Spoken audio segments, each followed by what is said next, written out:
All right, welcome to another edition of the Ad-Hoc Rock Block, where we spend a little bit of time going through rock and roll trivia.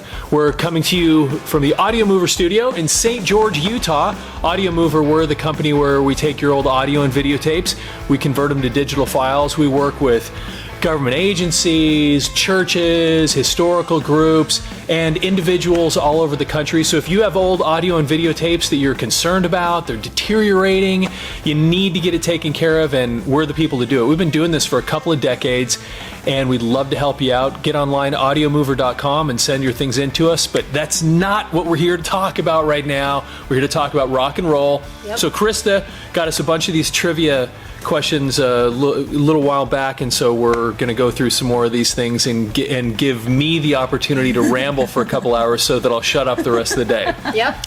So that's the, exactly. I think that's the point here.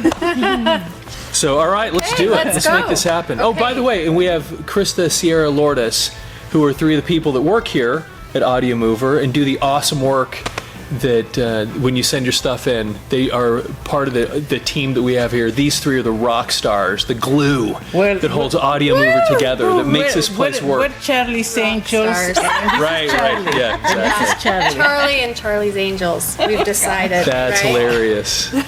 Okay. Because maybe you're going to be the one who saves me is a line from which hit song? It's Wonderwall. That's Oasis. Yeah. That's Oasis. It's Wonderwall. And that's Wonderwall. Yeah. Yeah, we're all like Oasis. Did you know that? Yeah, it's a great tune. It's awesome. You know, it was an awesome tune. Maybe gonna be the one that saves me. It will be a favorite forever. Now, if you listen to that song, and I think it's this particular tune, if you listen to that song, God, I hope this is the right one, because they had a couple of tunes that were really cool. Listen to that song at the very, very end, and you'll hear what sounds like a string, sound like a violin. They were using an instrument called a Mellotron. Now, Mellotrons were really famous back in the 60s, 70s. I mean, you heard them all over the place. Moody Blues used them. As a matter of fact, on Stairway to Heaven, the flute sounds were all on this instrument called a Mellotron. And it was this little unit. It was a keyboard. It had like 30 keys on it or something like that. We actually used to use one. We had one in a studio years ago.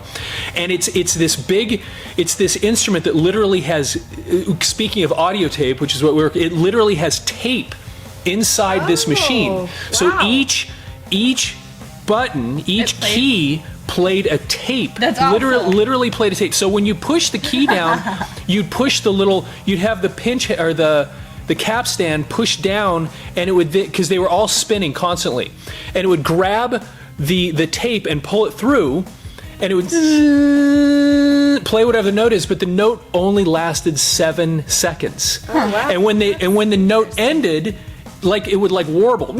You know, at the end it would stop. So if you listen to the end of Wonderwall, they intentionally leave that key down, and you'll hear it warble as it hits the end of the note.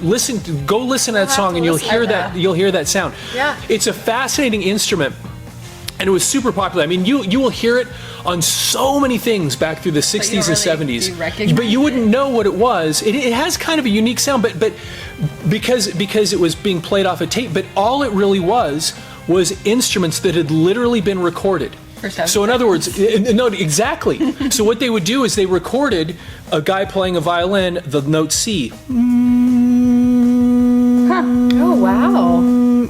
D, you know, or whatever, and they record it. And they were all different. All different. Instruments. Yes, so what would happen? Oh my gosh, I wish we had one here so I could show you. It's the most incredible instrument. So what would happen, and it was this little, they were white. There were a few different things. One was called a Chamberlain. That was the same kind of idea, but the Mellotron was the one that was most popular, and it's this white instrument. Look it up online, you'll see these things. So what would happen, you had these little keys, you'd push the thing, you had this big rack. I mean, it was this thing that was like this big, and it had tape all wrapped around it like this, connected to a spring. Yeah. So you'd play the note, the tape would get pulled through, and then it would end, and you'd let the key up, and a spring would pull it back into place so you could play the note again. But you only had 7 seconds on the note. Well then, so now, just like a normal tape, it had more than one track. These had 3 tracks. So they would record like a violin, what would be a flute, you know, and they'd have other, or a singing voice like that. And then what you would do is you had a knob right here that would go kink kink, and it would move the heads so they'd move it to the next sound. You need a good. It was, oh my gosh, these were so amazing. The story about the one that we had, where we got it, was crazy. And then so I met Mike Pinder years ago. Mike Pinder was the keyboardist for the Moody Blues. Prior to the stuff they did with the symphonies, all of their string sounds and all of that orchestration was played on one of these little little Mellotrons. When I say little, I mean it was, the instrument was really just about this big. And so so each one of these tapes, by the way, it was a unique size of tape. I think it was 3/8 of an inch, which isn't used anywhere else. It was a totally unique size of tape. It was made specifically for these machines. As far as I know, there's nothing else that uses this particular size of tape. Now, so these are so crazy cool. So in order to switch the sound, you had the 3 sounds that were on each tape, and you'd move the playheads, to the different sounds. Yeah. To switch to have a whole new 3 set of sounds, because you're limited to the 3 that are on the tapes. To get a new set of sounds, guess what you had to do? Take the lid off of this machine, reach in, grab this entire rack. Oh, wow. Move off to the side, grab the rack with your other 3 sounds, ching, ching, ching, ching, put it all, put the top back on, and play. Things back then, though, like what's that? It's reminding me of those little eye things. Like you have to switch those things out all the time, or like switching. I don't know how. The eye things. Those little, or like. What are they would called? you like number 1 or number 2? Which is better, 1 or 2? Is that what you're talking about? I don't like either of them. It's a viewfinder thing, and you put up your eyes. Viewmaster. And it the Viewmaster. Yeah. And then you have to take it out and switch to a different one. Like all the analog stuff was like. It was kind of like that. I guess you could call it analog, right? It was totally analog for sure. This was though kind of a precursor of what a synthesizer would ultimately be, right? I mean, because you've got all these different sounds that you're trying to get. So I met Mike Pinder. Now this is what made this so interesting. So he was the keyboardist for the Moody Blues. Now a lot of people don't remember who they were, but they were huge. I mean, big band way back when, super famous. And so we were talking to him. When I met him, we actually brought one of the pieces of the Mellotron, because it comes apart, just to show it to him. So he goes, "Oh, I know exactly what that is. That's a thing off of a blah blah Mellotron," and we had him sign it. And that's cool. so, but as we talked to him about this instrument, he said, the amazing thing about that, he says, we'd be sitting here in front of 70,000, a stadium filled with people playing this instrument, and you've got this temperamental little machine. Yeah. And he said, and you had to actually get a relationship and understand your machine, because he says if you held down more than 3 notes, it would cause the motor to drag.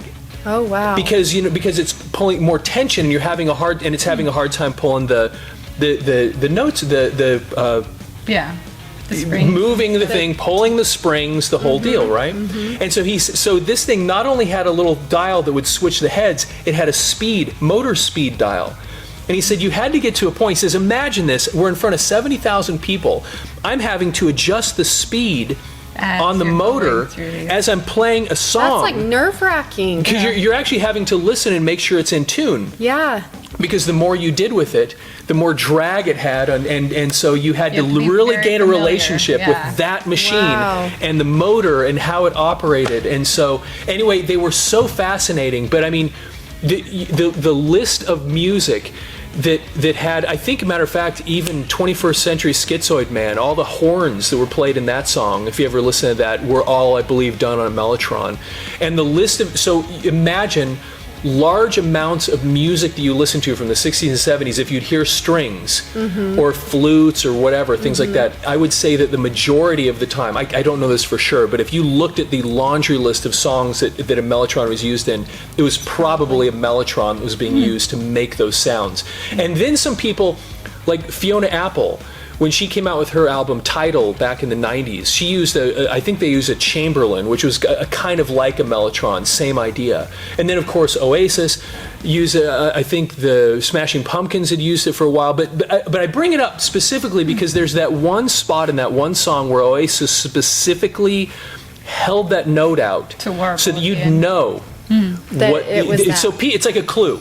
If you really know what's going on, you would recognize what they were doing, and they had that retro feel to them. Right, they kind of had that old Beatles kind of feel that they were trying to generate. Yeah. And it was kind of like a little signal to the world that this is like real live analog old school stuff That's that we're really using cool. here. That's really Wow. cool. Mellotron. Nice. Anyway, No, I need one. yeah. So you need to go back and listen to that song right at the end, and you'll hear that. You'll hear That's that sound. awesome. That's awesome. Woo. Good information. Yeah. Okay, let's go on.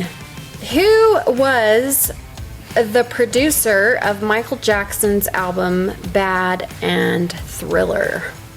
Okay, I should. If you give me a second, I'll think of his name. I don't know any producers. No, He was the producer, No, it's- and he's he's very actually- well known. He's super well. It's a Still don't know. super well known guy, and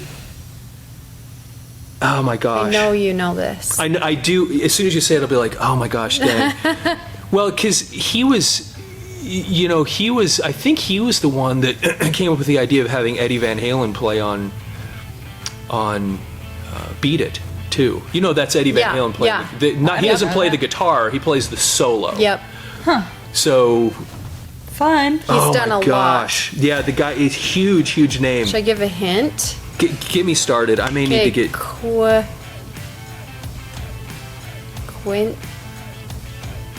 I can't believe Quincy. I'm not.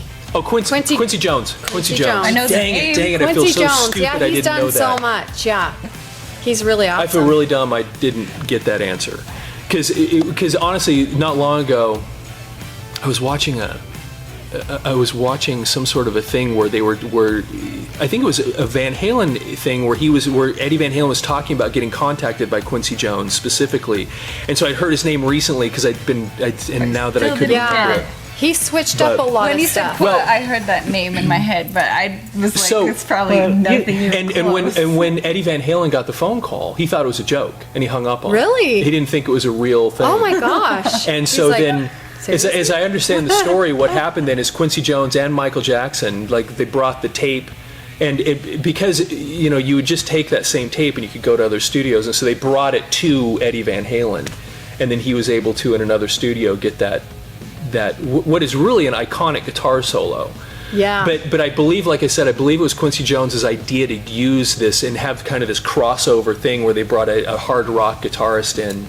That would to make sense. make Beat It have He that had a lot of amazing different feel. things where he'd switch things up with different artists and stuff. But I didn't know that he did Bad though. Yeah. I didn't know that Bad he produced. and- I only knew that he did And Thriller. Yeah, I don't know that's nothing pretty cool. about producer. Yeah, I feel so You stupid totally that I didn't stumped get me on that. that Yeah. one. That's Yeah. terrible. I only pay attention to the artist. But I don't know Okay. producers at all. Let's Yeah. move on, guys. Come on. neither. Get Do it. your brains. Okay. Get your brains working Okay. here. Okay. Let's see. What was the original context of the phrase "Elvis has left the building"? Was there original context? Mm-hmm. Well, I think it was just when literally Elvis Presley would leave a facility because whether or not he was doing another encore, if he was still around or whatever. But wasn't it just Yeah. that? Elvis Presley. So yeah, you're on the line of that. Like I guess Elvis never. It says the fact that Elvis never gave encores at live concerts. He Oh. never gave encores, which is that's surprising to me that he never gave encores. He's too cool. He was Elvis. So Elvis left Can do the whatever he building. wants to He do. really King of left the rock. building. He was done. He never he was. did. You want to know something? I Done? mean, go He's back. done.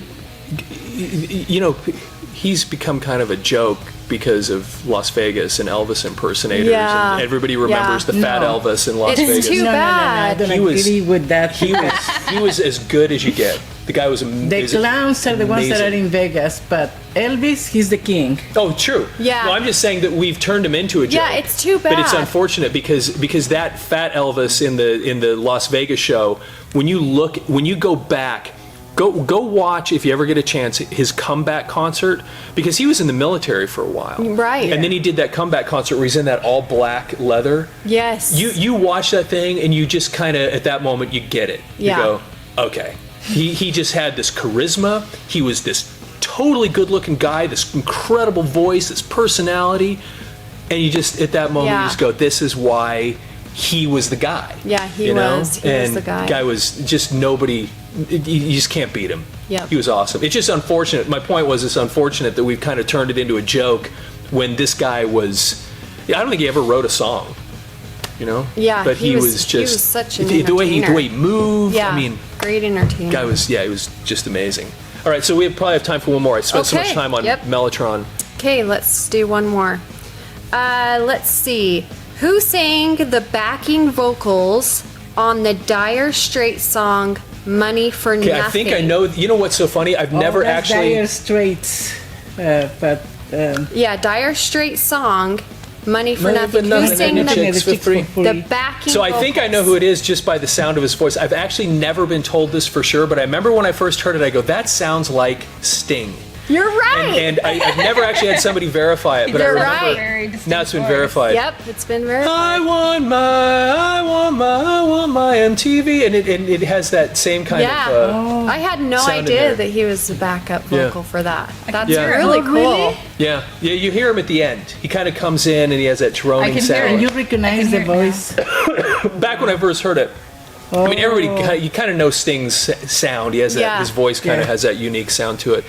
And it's amazing how big that tune became, too. Because Mark Knopfler, the guitarist, you know, he had a couple of hits with Dire Straits before that, but that album, boy, I remember they came to Colorado on that tour and played Red Rocks, and they must have, I think they sold it out like for a couple nights or something. They were so big when that tune came out. But Wow. I was never a big fan. I've had friends though that love Mark Knopfler. Though he was actually an exceptional guitar player. His singing voice always sounded like Bob Dylan to me.